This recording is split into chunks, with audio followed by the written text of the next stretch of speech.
else. Come on, people. We're going. You got 3 more spots. Hello, folks. Welcome to Wildcard Wednesday. And tomorrow night we'll have. Now we're at 7:27 Eastern Standard Time. Tomorrow night at 7 Eastern, we're going to do Thunder and Thursday. Yeah. And bring whatever you want, beer, wine, liquor. Okay.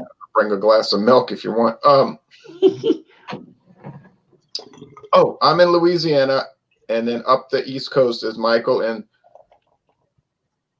Brooklyn, New York City, New York, and then Eric is even further up the road, almost just north of Rhode Island in Massachusetts.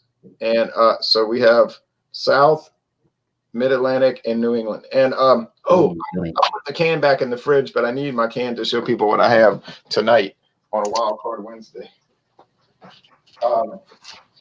So, Eric, are you feeling better? I know you. Yeah. I was not doing a whole bunch of drinking or really eating last week. No. All right. Cold Tuesday, Monday night, Tuesday. Oh, that's right. You were ill. Yeah.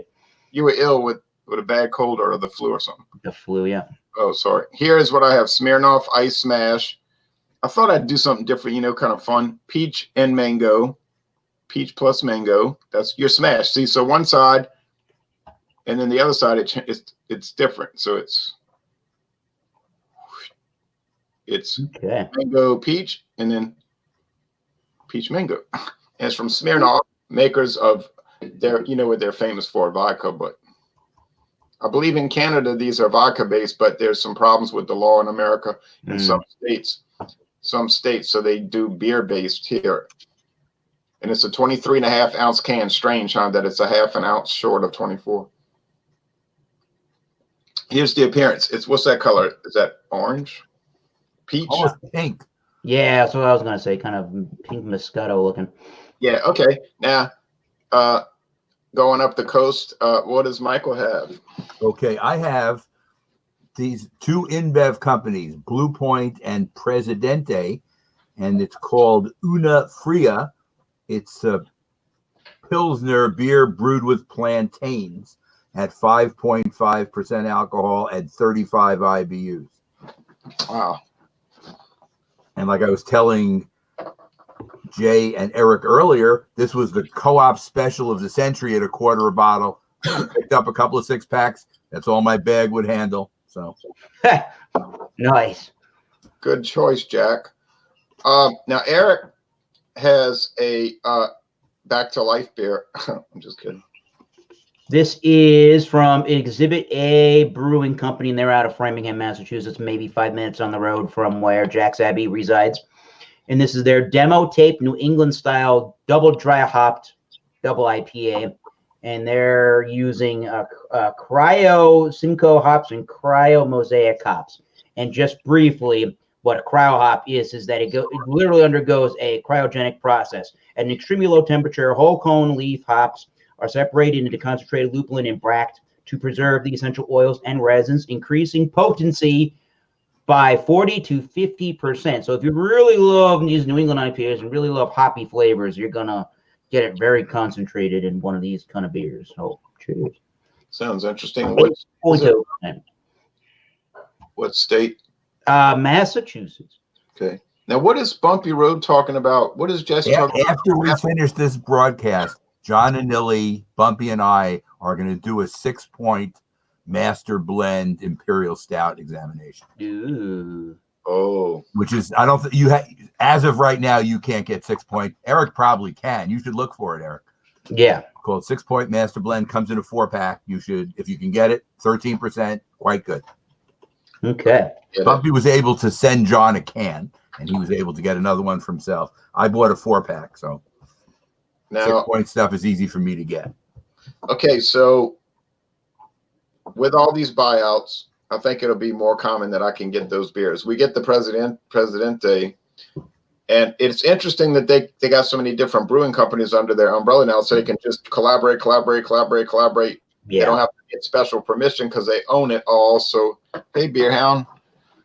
That's Bill at Beer Hound in California. And so it does give us the opportunity, the possibilities of having so many different things coming out.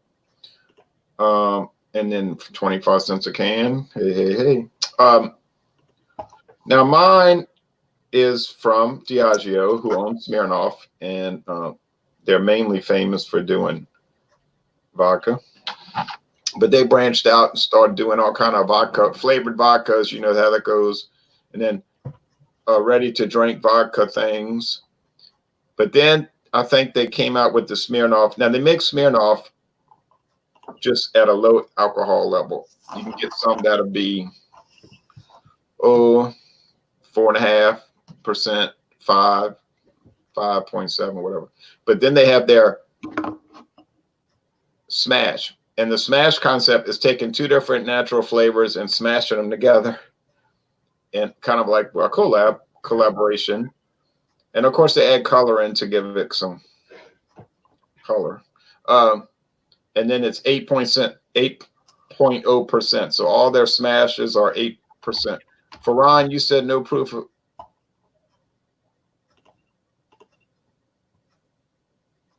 That's right. Okay. So the aroma. Bit off topic. The aroma is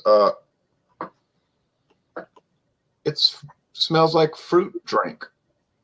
If you've been to the store and bought one of these fruit flavored soda pops, whatever people call them, we say soft drinks here. It smells like that. You do get a beer underbody though, like a clean pale malt.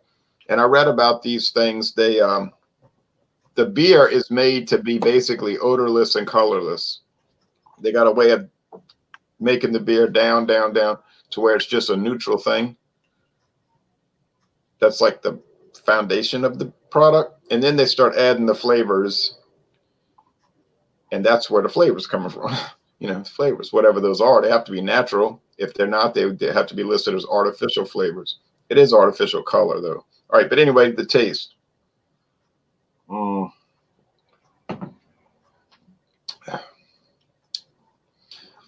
It's medium body. It's not heavy body, but maybe it's high medium. So you get that. And one more thing I'm going to say. I find that these flavored lagers or ales or malt liquors, whatever form they are, they seem to do better at 8 to 10%. And I'm not sure why, but when you get down to 3 point whatever, there's some of them that are 3.2. They seem to kind of like not hold together so well. Something like the body can't carry the flavor. But when you get to 8 to 10, it seems like it holds together better.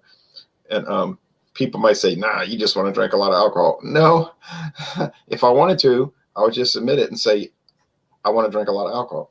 I'm just talking about my experience with the flavors, how they interact with the product. Finish is pretty crisp, which is a bit of a surprise. I think people say crisp with a flavored malt liquor. Yeah, it's kind of strange, but there's a little strange drying, and I think that could be coming from some high fructose corn syrup. You know, that'll give you that kind of strange drying thing. All right, so that's it. I'm pleased with it, though. I had it before, and I did a solo review, so I like it. It's not like you got to run out and buy it, but something to try. You know, what the heck. Okay, so I have Blue Point Presidente Una Fria, 5.5, 35 IBUs, and this is what it looks like in the glass.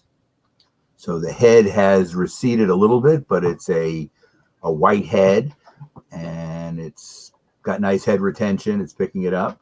The color is straw yellow. Let me give it a nose. Get kind of a malt, very malty nose, but it's definitely clean. And your typical Pilsner kind of smell, which if people are fans of Pilsners, they would like the smell of this beer. Let me give it a taste.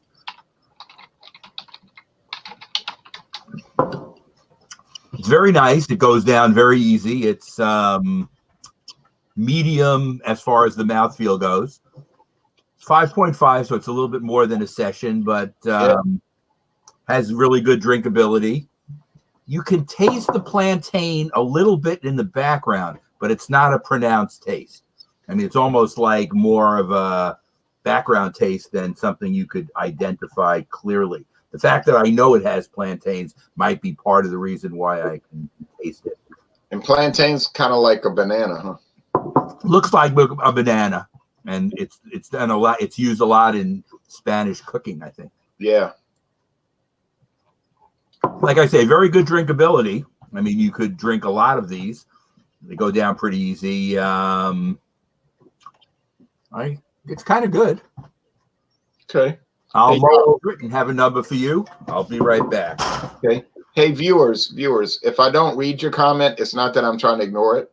The answer is that it's faster and it goes a lot smoother when I just post the comments and everybody can read. You could just read them, So I notice when I watch a lot of other people's hangouts, their hangout might go on for an hour, but it might be 25 minutes of just reading the comments when you can look at it on your own and see what they're saying. So I find that it really slows it down. It's kind of like watching a basketball game where they keep stopping. Yeah. You want to review something that they don't even need to be reviewing. It's like, why am I watching this? So we have William Kepler joining. Hold on, Thomas Meadow. Yeah, certainly. Hey, William, how you doing? Good. Oh, Hey, William.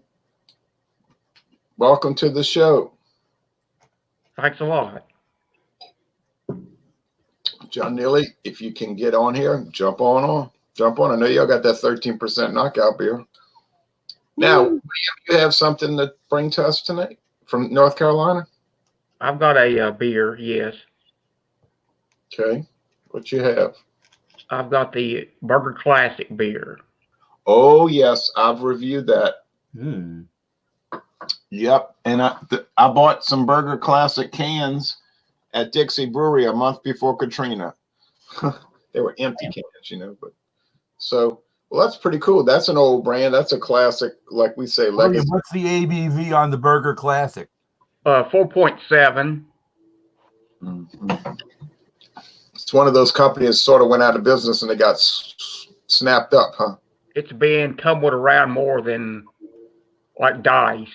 It's been owned by, it's been sort of like a game of hopscotch or hot potato. It's been passed around so many times, but it seems to be pretty stable right now. I think some of these brands are now getting a little bit of, recognition, nostalgic. Yeah.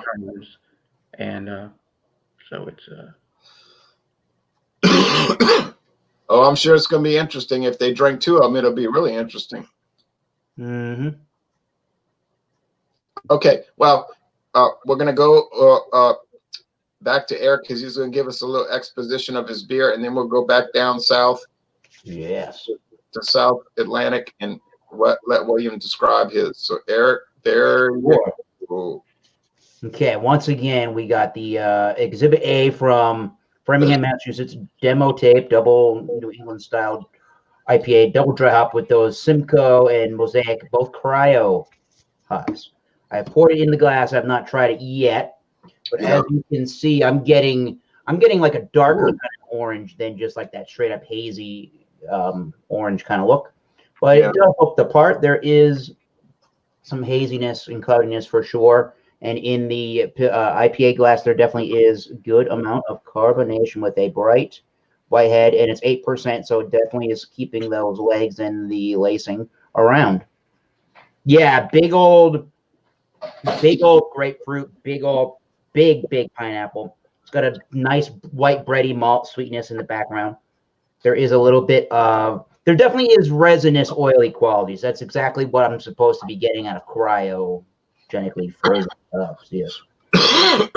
Sweet, resiny, oily, New England style IPA. Not a bunch of booziness, but you can tell it's going to be a little bit higher of an ABV than a sessionable beer. So, I mean, smells the parts of a good New England style IPA. Let's see if she tastes the part. Let's try that demo tape.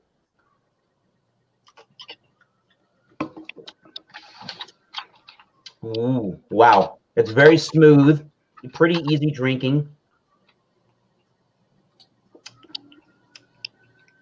Fairly juicy. It's got a big, juicy mouthfeel to it. Lots of pineapple at first for me, then some grapefruit. There is a little bit of a oranginess to it. Very soft, silky texture. I'm guessing there's some white wheat malt in it, possibly flaked oats, but I'm guessing white wheat malt. A nice carbonation, not too prickly on the tongue, but it goes down very easy. Crisp, clean, ultra refreshing. It does not drink like it's an 8% beer, but it has some of the sweetness you would associate with a bigger beer. It does have a little bit of a toasty kind of Pilsner crackery kind of a malt to it. But yeah, a lot of that resin, a lot of that pineapple-y, grapefruit resin oil quality to it. And that's like the last thing to stick around. It's not extremely cut your head off bitter, but it does hit you, initially with a big rush of bitterness. It's not mouth puckering or anything like that. You're getting all the juice and the tropical citrus notes from the hops coming out of the beer. So if that's the kind of beer you like and you like that concentrated hop flavor, then you're going to like this one. It is pretty good, and it is got a lot of nice looking lacing. So far, so good. Again, it's not really drinking like an 8% beer, so it's one to drink with caution. Cheers. It won't cut your head off, just your hands. Yeah. Ditto. Agreed. Now, live from North Carolina. Classic. I think I better pour mine and come back. I'm having a little bit of trouble with my hand right now. Sometimes with my swelling, I can't fit my finger in the ring of the tab to pour the can. Oh, I'm sorry. I'm going to pour it in the kitchen. Okay. And excuse me for a minute, and I'll be back. Just a minute. Okay, no problem. I was going to say, Jay, a quick aside. The 13% 6-point beer that we're doing today is the mass marketed edition. The one that was originally released at the limited release parties was 13.8. So they decided to cut it a little bit.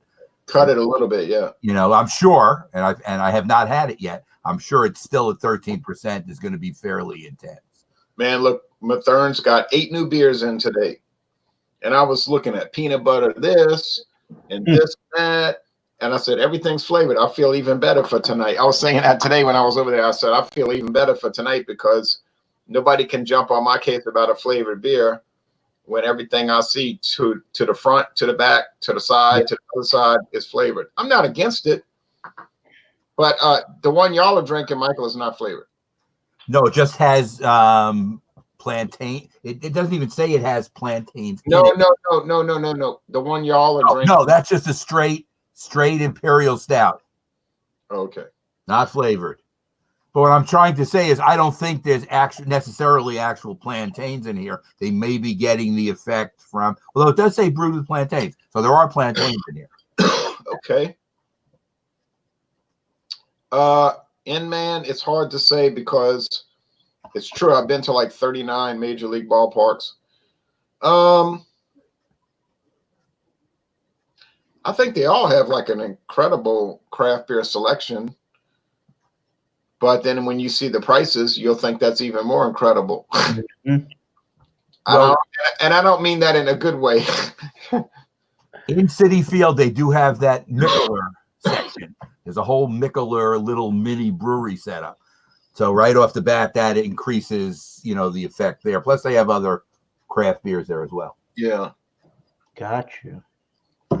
I thought all the major league ballparks had really nice craft beer. Now, you have to remember, I went to some major league parks 14 years ago. And at that time, maybe it was just getting going, So like when I was in San Francisco and Oakland 14 years ago, it wasn't at this level yet. But you could see that it was coming around. I'm going to get to William. William, the burger can has a look like a Dale's Pale, which is also blue and red. It sure does. It's a very... But Dale's can't accuse them of stealing because they were there first. Absolutely, by many years. I used a church key opener to get that ring. So, Damn. I had the Target Field Cobra, and I went to the Hubert Humphrey Metrodome twice also. So I've been to 3 games in Minnesota. 3.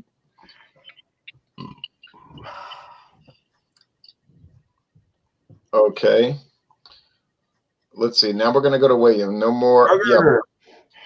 Burger Classic. I've had it. I bought a 12-pack in South Chicago suburbs years ago. The typical pale yellow from the pale malts they use.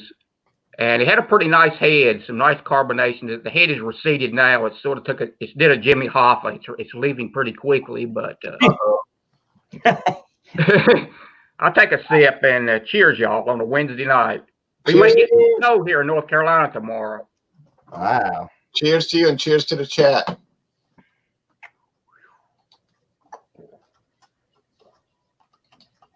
Now, where is that Burger Classic made? Do you know where the brewery is for that particular one? I think they still make it at the City Brewing, actually. They're in the process of trying to return these brands back to Cincinnati. I don't think this one has made the trip yet. No. Based on the code on the bottom of the can, it sure looks, City Brewing takes a lot of hits, but I do recall they did make the Old Tankard Ale. Oh. So they can make some decent stuff if they, they put their mind to it, and they do whatever they're told to do. If people want a budget beer, that's what they'll produce. And gradually, they will be doing all of the contract brewing for Pabst by the year 2024. As Pabst is making their divorce, so to speak, from Molson Coors. Yep. So you'll be seeing a lot more, people will be drinking a lot more of those beers from City Brewing, whether they realize it or not, in the upcoming years. This one is it's typical for the style. The probably a 2 or 6 row pale malt. This one is, taste wise, it's right in the ballpark, pun intended, from all the others of this style. This, as many of these regional brews are, they've been associated over the years with a major league professional sports franchise. This one being in Cincinnati, naturally the Cincinnati Reds. Right. Their legendary announcer, Wade Hoyt, during the baseball broadcast, when a home run was hit, he would always say, that one's headed for Burgerville, which was the cheap seats out in Crosley Field in Cincinnati. So for many years, and still to a certain extent, they have a close association with the Reds. Like in Pittsburgh, you had Iron City, Baltimore, National, Bohemian. I think in New York at one time, the Ballinger had a very close association with the Yankees. Narragansett for the Red Sox. Old Style in Chicago. And interesting, in 2016, when the Cubs played the Cleveland Indians in the World Series, the sales of Old Style Heilemann actually skyrocketed. People were buying it all throughout the Midwest because the Cubs have a very regional following in the Midwest area. It was selling out in Iowa and some of the other Midwestern states.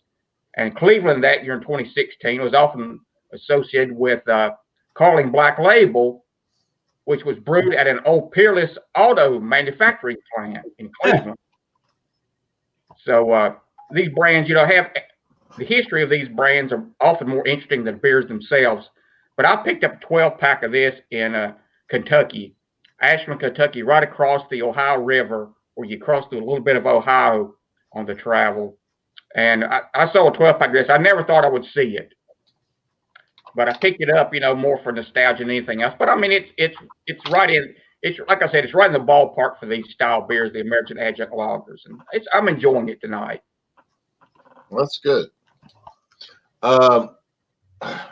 City Brewing, up until this month, City Brewing was doing all the Dixie beers, but I noticed today, Wednesday, the 19th, bunch of cases of Dixie arrived in my town, and they said New Orleans, Louisiana, not Memphis, Tennessee. I said, oh boy, here we go. The store I went into, they had a 6-pack on the cooler. I picked up a can. The date of it was like 2018. Ugh. So I went up to the clerk and I said, do you have any more of this beer in your back cooler? she came back with a 12-pack that was 1 year fresher. 1 year difference, almost to the date. And I said, I'll take it. Yeah. So, you know, you have to be proactive. It's unfortunately, you have to be proactive sometimes when buying beer. You know, everybody's ranting and raves about the code dating and stuff and old expired beer. It shouldn't be that way, but it is what it is. So, you know, if you care enough about the beer, if you're a little bit proactive, sometimes you can get what you want. Mm-hmm. There's no way I was going to get a beer. You know, I said 1 year fresher. I said I'll take it. You'll take it. I ended up getting a 12-pack rather than a 6-pack. Yeah. But my primary reason for that trip, I wanted some bottled bond whiskeys from Heaven Hill brands. They're hidden brands, so to speak. All right. Heaven Hill is sort of like Pabst. They own the intellectual property of all of these legendary, you know, venerable old style brands. Right. But I happened to see this. I thought I might never see it again, so I picked up a 12-pack of this along with the bottle and bond products. Yeah. If you go to Heaven Hill's website, don't look under their section that says our brands.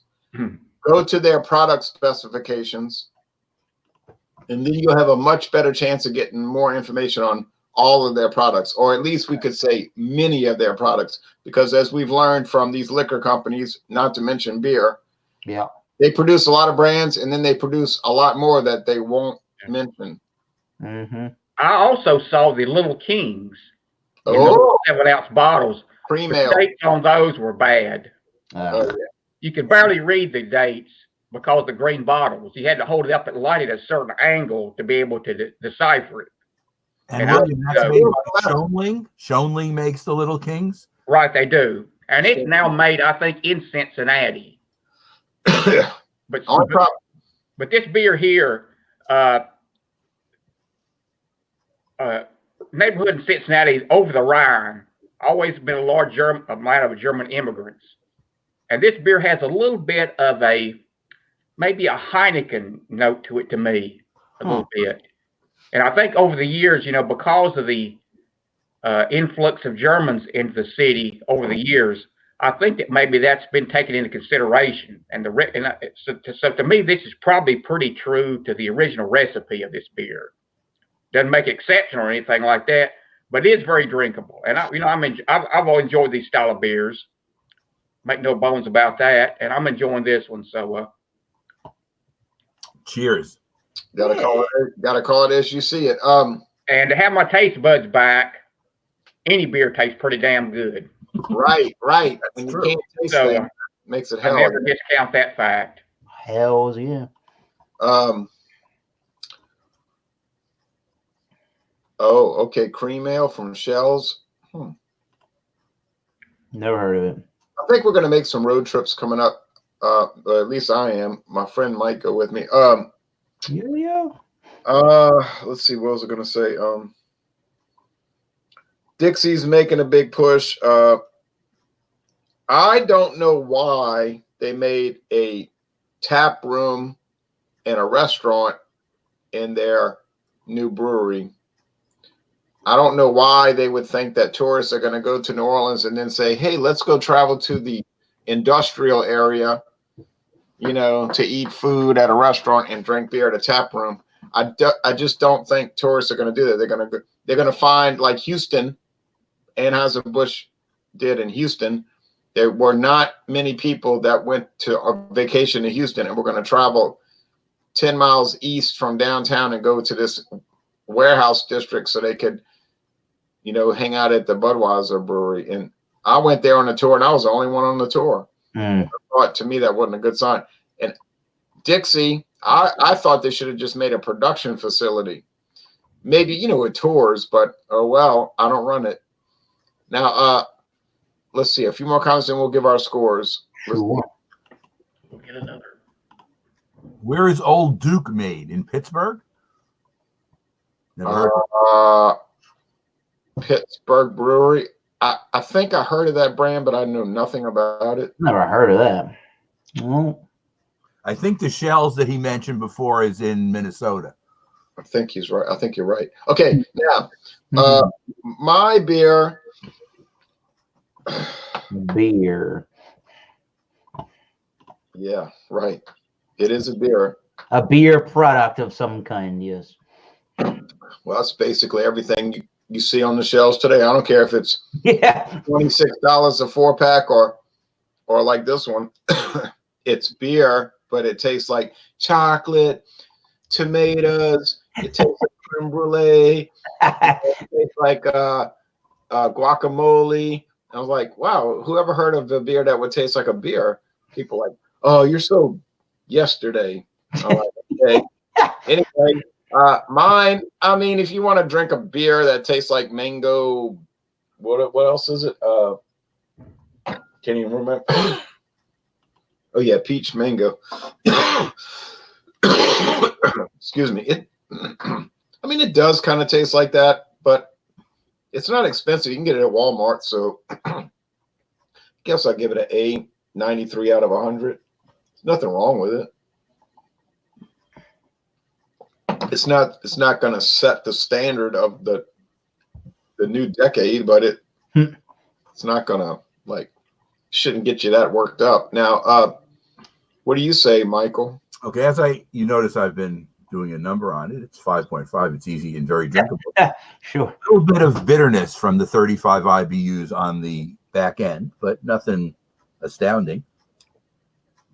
I am going to give it an 88, which is a B+. Okay. And for a quarter a can, you should buy as much, or bottles, buy as much as you can. Oh yeah, for a quarter can, I'd have bought everything they had, I think. But I mean, assuming I had a place to put it. It's good until March 17th, which still gives me a month to drink it. So I think I have about a 6-pack left. Not bad. About A, and we have a B+. So it's banana, but it's not overly banana. It's not really sweet banana. It's more like plantain. It's plantain. Plantain is, I guess, not as sweet as a banana, so it's less sweet. It's a starch.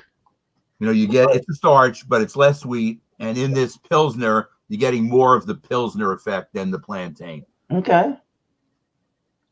But it's fine.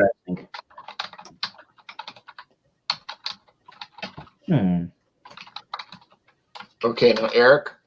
All right. So we're drinking that cryo hop beer from New England Demo Tape, Exhibit A, double dry hop, double IPA. So as I'm drinking on the beer, I'm noticing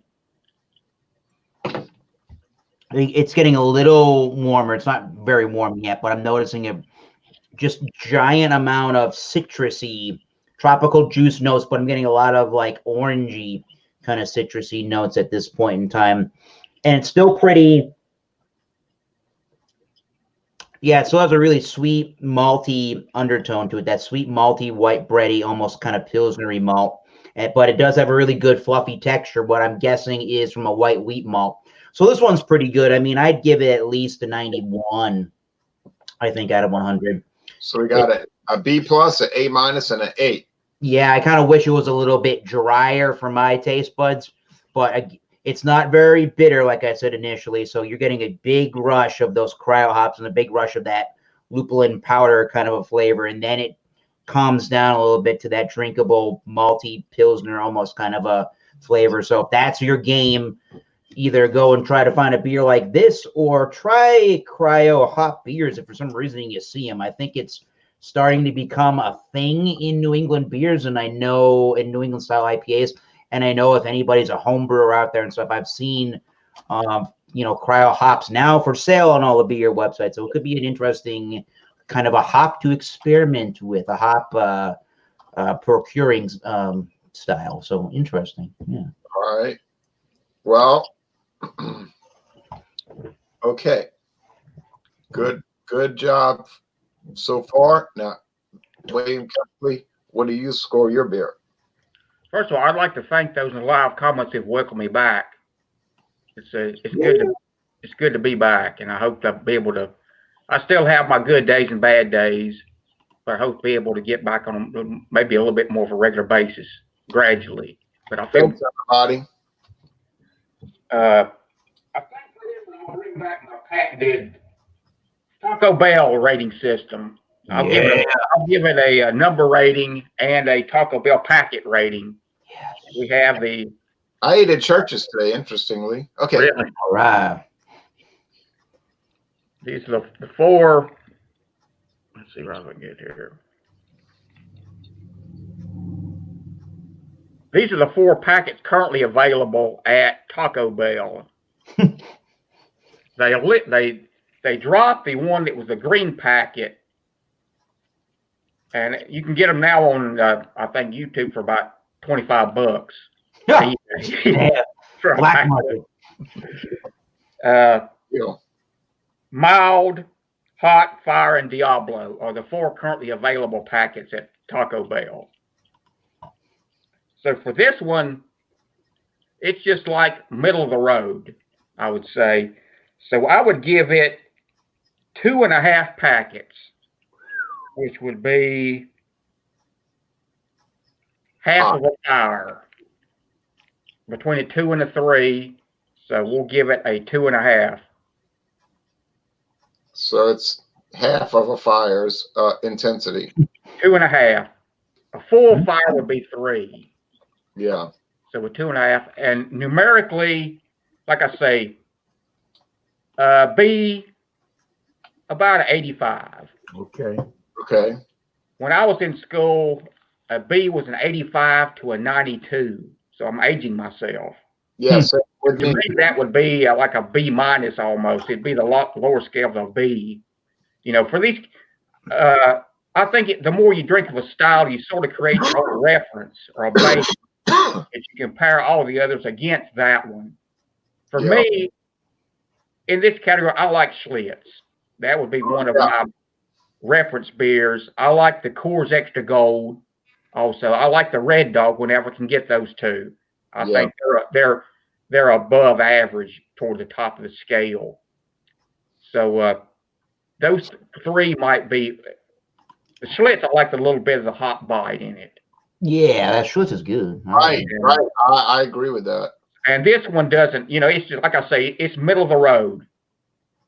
It's just like it's not exceptional. It's not terrible. But it's right there at that baseline, where it could be a thumbs up, thumbs down. Everybody has their own, like I said, reference points or baseline beers that they compare against the others. Then they have the ones that they consider maybe exceptional, which would be the target to shoot for. And like I said, I'd say 85 numerical score, 2.5 packets, half of a fire. Ronnie's trying to find the fountain of youth if he can and live forever. Never gonna happen, Ronnie. That's what he's hoping.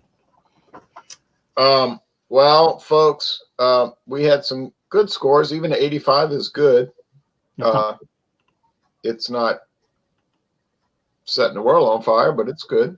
I'm glad this is another I can check off my bucket list for all the adjunct lagers, the legacy beers I've tried. I've had many of them, and this was one, like I said, I found by accident when I was actually just looking for bottled whiskey, bourbon. Same. The J.W. Dant, JTS Brown, T.W. Samuels, and I had to pick up another bottle of Mellicorn. Oh yeah, you got to get and that. I got the Evan Hill 6-year aged, the green bottle, because they no longer have the 6-year bottled in bond white and green label. That went to a 7-year. They jacked the price up about 3 times on it. And it's only available in selected states, North Carolina not among them. But and I enjoy some of those for a shot and a beer. Yeah, man. Yeah, if we ever do any more infusion Sundays, you can join us. I've got quite a few bottles to use for that. William, if you wake up on a Sunday and want to join us on Stout Sunday, we're on at 10:30 a.m. every Sunday with stouts and porters, and it's a lot of fun. It is early. I watch those many times if I'm able to get if I'm up at 10:30 on a Sunday morning. Yeah, I watch those sometimes. I don't think I currently have any stouts, but maybe if we don't get a lot of snow here tomorrow, if between now and Sunday I'll make a trip up over to a Total Wine and maybe pick up a stout maybe. Nice. I It's a can. good change of pace. A stout is a good change of pace because it's darker and more robust. Yeah, there was one you had last Sunday was a stout that this might have been the evening version. The guy had a pale stout. It was they actually have some lighter stouts now too. To me, that was like an oxymoron or a misnomer. It doesn't seem to make much sense. I didn't really. I said, that was a head scratcher for me. I've seen them too. I've heard of them too. It sounds strange. It sounded gimmicky, honestly, to me. But if I want a stout, I want a stout. Something that might put a few hairs on your chest. I don't want a pale stout with a name Sunday in it. Sundae. I think I'll pass on that. There's enough gimmickry in the beer world as it is.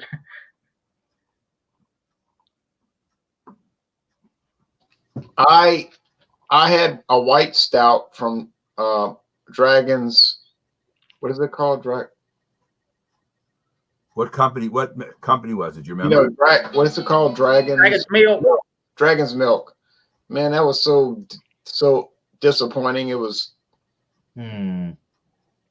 Sometimes they should just stick with the good stuff they're making and not try to get so, they want to kind of do something monumental, and it sometimes falls flat on its face. Right. I mean, it was pretty disappointing. I mean, it reminded me of, and I got to get off of this pretty soon, y'all, because I know y'all have some other stuff to do anyway. It reminded me of like Frank Zappa's 1978 album, where he talked about trendmongers, and he said, "What do you ask is a trendmonger?" And then he explained what a trendmonger was. And it reminds me of like a lot of what we deal with in beer. Trendmongers. These companies try to expand their lineups, and they're going to be hit or misses. Trying to get too. And many times people go back to the core ones, the ones that made them famous in the first place, and find out. Well, I mean, these are the best. This line expansion, look, like with Bud Light and some of these things, and like. And even in grocery-like products, used to be, you got like oatmeal. Now, how many different flavors? Every product there's expansion. They want more shelf space. Right. They want to push the other guys out of, push them into the curb. Yep. But they're going to be hit or misses when you start to expand these product lines so extensively. Yeah, I bought some Kellogg's Pop-Tart cereal. Not Kellogg's Pop-Tarts. Kellogg's cereal flavored like Kellogg's Pop-Tarts. Okay. Damn. It's crazy the way they try to squeeze every bit out of these brands. Once you're established, and you have to sort of tread. Caveat emptor is the term. Tread lightly because you might get burned a few times. Yeah. And like I say, many people go back to the core brands that made them famous in the first place. They said, well, I actually like this better. I'm going to stick with this. Yeah, I agree. But I don't care. But the advantage you and I and Eric and Michael have is that we're not putting money into it. We can just go buy it, try it. If we hate it, we can just fuel it. Move along to the next one. It's not a huge investment. Right. But if you're the company and you're doing it and you're trying to make it out like it's everybody else's problem, you're wrong. It isn't. Even these brands like what Miller had, this 2 hats was those flavored light beers. They ran for about 6 months. They made the mistake of going to 6.9 with the Ice House and the Milwaukee's Best. 6 months later, you saw the billboards 5.5. We're back. Sometimes they extend beyond their reach, and it seems like now they have a shorter span. If they will admit they make a mistake, unlike the Houston Astros. Whoa. We're screwed up. We're going back to what was successful. Jerry. So they formed their still investigating the Red Sox, so don't talk yet. Jerry. I think one thing that's good about Miller, and I think Anheuser-Busch has copied them, is that Miller cores, Molson cores. Yes, Molson. They'll put all these crazy things out, but like William said, they'll give them 6 months and then it's gone. That seems to be about their tolerance now. So if it hasn't hit within 6 months, you know, it's gone. Yeah, what Anheuser-Busch was trying to do was start all these new brands and hope they catch fire and stay popular. But it wasn't happening. Yeah. It wasn't happening. So what they did was they said, well, heck, we'll just make a bunch of specialties every few months. And then that worked with the Budweiser. Mm-hmm. Reserve this, reserve that, special this. And then you're not laying it out there forever and it's not sitting on the shelf dying. And then maybe around May or June of 2020, they'll have this new Budweiser. Who knows? It might be Budweiser Jameson barrel. They might have Budweiser. I can see that happening. Tanqueray gin or something. You know, I can see that happening. Yeah. Just to make a true reference, it's sort of like throwing feces against the wall and hope it sticks. Oh, spaghetti on brand, you know. Something like that, right? Yeah. I know Michael's got to go because they got this exemplary super festival coming up. Yeah. Any last words? Ron, thanks for hosting. You're welcome. Now, I know they got their big time thing coming up now. So good luck with that. Especially if you drink 13%. One's going to be my limit. Yeah. In my case, tomorrow morning I have a Dawn Busters Taste Challenge. Dawn Busters? Yeah, and it's bourbon. Yeah. Straight bourbon whiskey. And Sweet. Tomorrow night, I'm trying not to sneeze. There's pollen is breaking out everywhere around here. It's incredible. What brand of bourbon was that you said? Huh? What brand of bourbon was that? I missed what the name of it was. Yeah. So tomorrow morning is Jim Beam Repeal Batch. The Repeal Batch. I've seen that one. Non-chill filtered. I got it for $12.87 at Walmart. Ooh. Versus Jack Daniel's Old Number 7. Okay. Which is a bourbon, by the way. And I'll put money on that one, but I hate to see you have to pay me. Actually, I listened to a podcast where the master distiller Jack Daniels actually said it was a bourbon. That should end any this. And anybody ever disputes that, I'll provide the link. It came straight from the horse's mouth. Yeah, the company. Well, when you go to a Jack Daniels tour, where you got to pay $17, but if you take Jack Daniels tour, they spend an hour. I'm gonna cut out. I'll see you later. Okay. Right. Like I know you had to go. If you take a Jack Daniels tour, that is a hard place to get to. That is in the middle of nowhere. Tennessee. Yeah, that is like you got to drive to nowhere and then take a left and go 20 miles to nowhere and then go 35 miles more to nowhere. Not exactly a metropolis area. And then all of a sudden, there's this little tiny town where their whole existence revolves around this distillery. But if you go there, they spend an hour explaining why and how bourbon has to be done. This is what the entire first hour of the tour is like. Here is how bourbon is this is the history of bourbon. This is why bourbon is done this way. And they go through the steps.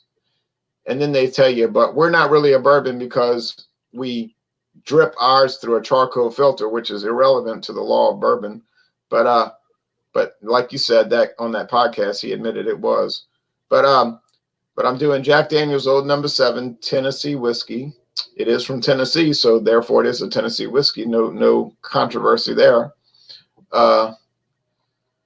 And I think that it will be a very interesting contest. Although we're talking about $12.87 versus $21.99. Yeah. Because with Jack Daniels, you're buying the name. Then tomorrow night at 7 Eastern in Thomas Metal and William Kepley and everybody else in the world, you're invited to join Thunder and Thursday.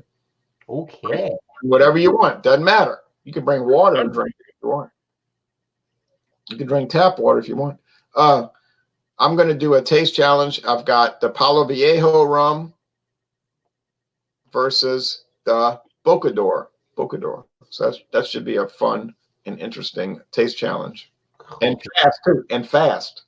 I'm wondering on that Jack Jim Beam product, if they're using the white label mash bill on that, or a different one, the repeal batch would seem to indicate they're trying to maybe step from the past.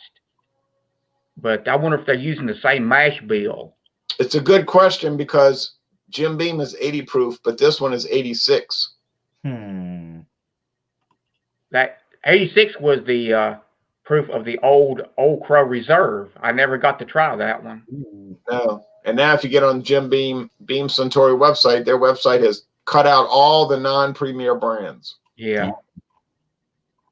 All of them. You won't even find Old Crow on their website. In your area, how much is a fifth of Jack Daniels, the old number 7? $21.99 at Walmart, or 20. Maybe cheap. Yeah, maybe $22.99. But I think here it's 20, almost 28. Oh no way. No, it's but yeah, every time I go in there, there's people that do the drive-by. They grab, just like Bud Light, they grab that old number 7. It's crazy. And they're at about $23.99 here in Massachusetts. Oh no, we can get Jack Daniel's old number 7 for, like I said, $21.99 in some places. I saw the Johnny Walker Red Label at Walmart, 1,750 milliliters, the handle bottle glass, for $38. Damn. On that podcast I listened to, Fred No was also there for representing Jim Beam. Oh, okay. And he would not reveal their mash bill. Where the guy Jack Daniels came right out and said it. And interestingly, if Jack Daniels was barreled with a used barrel, they could call it corn whiskey. It's 80% corn. Right. It could be called a corn whiskey if they chose to use new uncharred barrels or either used barrels. Interesting. It has to be uncharred. But that's why a lot of people, they like the sweetness of Jack Daniels because like a Jack and Coke. At 80% corn, Jack Daniels has a pretty much a pronounced sweetness to it. Because of that sweet corn. Right. And a lot of people like that in a highball. Like a Jack and Coke or something like that. But that's one thing I'm getting into is the mash bills. I try to find out because that gives you a very good indication of what the flavor profile might be on that particular whiskey bourbon. That's right. And I'm learning more, about the whiskeys, and that's very interesting. Along with the barrel, even the barrel placement in the rick house, whether it's high or on the ground, less temperature variation down low. Now hold on a second. Now, Eric, I know you got to go. Any last words? See you tomorrow. Yeah. Nice to see you again, Eric. I like the Narragansett shirt there. Yeah, I got this at the county fair for New England. Yeah. Kurt guy used to say, "Have a Gansett" when he did the Red Sox baseball games. There you go, bam. I saw this; it was in my size, and I'm like, I have to buy this. Have a Gansett. You're thinking about joining Thunder on Thursday? Yes, sir. Okay, see you then. Yeah. All right, I gotta go do some things too. A few more things, William. Yeah, it's interesting about the mash bill because a lot of companies, or I guess most companies, are very reticent to disclose that. And talking about, you're talking about these podcasts. There was a very good distillery tour by, those two German guys, the father and the son. They do whiskey.com. I've seen a lot. I don't recall offhand, but I'm sure I have because I've seen a lot of different, reviews. Yeah, it's a father and then his son, and they do usually not together. It's usually separate. But the son went to Heaven Hill, and he took a tour years ago, and the guy that was leading the tour didn't die. I'm sorry, what I'm saying, died. He retired. Big difference. Yeah, just a little bit. He retired, but he was saying, he said, well, you know, because they were talking about, you said the rick houses, the high, the middle, and the low. And he was saying, well, you know, some of these get too much heat and it kind of messes them up. And then the German guy said, you know, well, what do you do when it gets too messed up, you know? He said, oh, we just blend them off into our blends. Yeah. They're not going to throw them out. They're not going to take Evan Williams and dump it. They're going to blend it into Kentucky Gold or something like that, right? Yeah, we have one here called Aristocrat, a blended whiskey. Right. Which is a Heaven Hill brand. But they're not going to. And they do that. They, you know, these people are very precise in what they do. These bourbon manufacturers, they know exactly what, you know, they're not going to waste it. It's like the pig or corn. There's nothing thrown away from either of those products. You know, from pig, you can get the ears down to the toes. There's something on every bit of a pig in pork production. And let's talk about beer for just a moment, then I'm getting off of this. When you look at Budweiser, that's a blended beer because they take beers from all kind of aging tanks. Yeah. And they blend them together until they reach a what do you call it? Template, a middle point. And they taste that every day at 3 o'clock in St. Louis. And they'll say, okay, boom. Now, let's just say they made a Budweiser that didn't come out right. Are they going to dump it? Or are they going to either sell it off or blend it off into some other economy brand? Makes you wonder, right? I think actually they have it sent in at 3 p.m. from every brewery, don't they? All 12. Yep. All 12 flown in. And so they're very, very meticulous about that. But like the mash bill, the rick house location of the barrels, like some get a number 3 char. There's different char numbers. That affects the flavor, obviously, because on a bourbon, 40 to 70% of the flavor comes from the actual barrel. So, right. And the fact that most people might not realize that they water this down twice before it enters the barrel and after it leaves the barrel, unless you're getting a cask strength or barrel proof product. So there's 2 dilutions going on. And some like the barrel, some like to distill it at a high temperature, higher proof. See, I thought it was only one dilution. And some are, the trend is to dilute your product to have a lower proof. That means you have to add less water. They think that improves the flavor, like a Maker's Mark or something. So I mean, you know, I'm really fascinated by, you know, the bourbons and the whiskeys. All of the manufacturing steps that go. To me, that enhances the drinking experience. Some people don't care. They want their Jack Daniels, the Jack and Coke, and that's all. You know, that's the extent they're invested in it. I like to learn about the products. To me, that, you know, same way it is with the beers. To me, that enhances the drinking experience, and I just like, you know, the knowledge of it. But and with the whiskeys, getting the mash bills and the rick houses and things like that, to me, that's interesting. I agree, and I saw some old PDF files, and they were showing the mash bills for Sazerac, but I don't think Sazerac shows that anymore. People archive those, and Sazerac might prefer if they weren't available, but sorry, people took those files and they archived them, and I've seen the mash bills for the whole Sazerac lineup. Yeah, there are a few websites that are pretty, you know, some of them, it's like the white label beam is leaked out a few times, as they say. So it's sort of an unconfirmed fact, you know, but, you know, you can really tell a lot there, especially the rye content, which gives its spiciness to it. Yeah. I know when I opened my J.W. Dant, that 100 proof, the 100 proof punch combined with that spicy black pepper note, you get at the back end, it gives you a hell of a finish. I really like the J.W. Dant.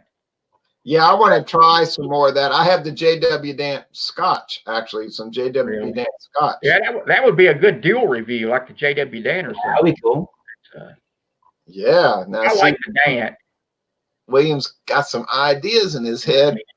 And Dant is a very old company from the 1830s, in case y'all want to make a joke about it. It's a very old company. 1836, Joseph Washington Dant. Damn, that's cool. And 1830. as the legend goes, he used hollowed out logs Oh, with steel damn. and ran the copper pipe right through the logs. Badass. So, like, you know, and these stories about whiskey, I mean, it's endless. Even private label brands like Jethro T. Boots, which you can buy at CVS, there's a story about Jethro T. Boots right there on the side of the bottle. Yeah, he was a real person. He was a real person. And you know, that's a Sazerac actually product at the Barton 1792 distillery. I think the JT. I would speculate that the Jethro T. Boots is probably ancient age with a different bottle. Yeah, I get that feeling. Yeah. Yeah, I get a close resemblance to that. And I mean, the fact you can get a 4-year whiskey, 4-year bourbon, because there's no age statement, at least 4 years, at a pharmacy if your state is not monopolized. Like we are in North Carolina, it's state controlled. Yeah, in Louisiana, you can get a 4-year age straight bourbon whiskey for about $8 probably there. $8.99, yeah. $8.99. Not bad at all. No. All right. Well, and one more thing, I bought some Bellows straight Kentucky bourbon whiskey at Savannah Discount, a 1 liter bottle for $5.99. Wow, whoa. Damn. You never see that deal in Massachusetts. Never. Last time a few days ago, I went to the ABC store here where I live, about 2 miles away. I just scanned the bottom shelf. The cheapest one here in my store is 10 High. Oh yeah, blended bourbon, yeah. 10 High blended is the cheapest. That's not bottom shelf. That's under the shelf. Ooh, rough. Well, let me say that when Savannah Discount had that Bellows straight Kentucky bourbon whiskey for $5.99 a liter, I don't want you to think it lasted for long. It was gone in about 1 day. Wow. I mean, people know about that store, so they blow it out. You know what I mean? But it's interesting, you know, just to see that bottom. And, you know, it's like they sell the 8-star here, the Beams 8-star, and the handles. It's 25% blend. It's 2575, not a 2080. Then I think Kessler's over here it's 7. Whoa. Over here it's 80/20. Really? Maybe. Well, I read this 80. No, wait a minute. You're right. Because I checked that. It actually is 20. But there's a review said it's 25. So I did a Google search. It is 20. Yeah, they changed it. Years ago it was 20, 75, 25. Kessler's is a 27. Yeah, some of those are strange. Like I have one from Florida in my cabinet that's 27.5. Don't feel bad, Eric, because I'm coughing like all this pollen. The last thing to go from this flu of mine is the cough. Oh yeah, that's the last thing to go. All right, well I gotta go, y'all. Well, thanks, William. Thanks, Michael Komaroff, who's off to the 13% blowout. Thanks, Thomas Meadow. See, whoever wants to join tomorrow night for Thunder and Thursday, we're not going to go on more than 1 hour exactly. I can guarantee you. Join tomorrow night, and so that's it. Y'all take care now. I enjoyed it. Oh, you're welcome. I enjoyed it too. Yeah, it's like I say, you know, I have my good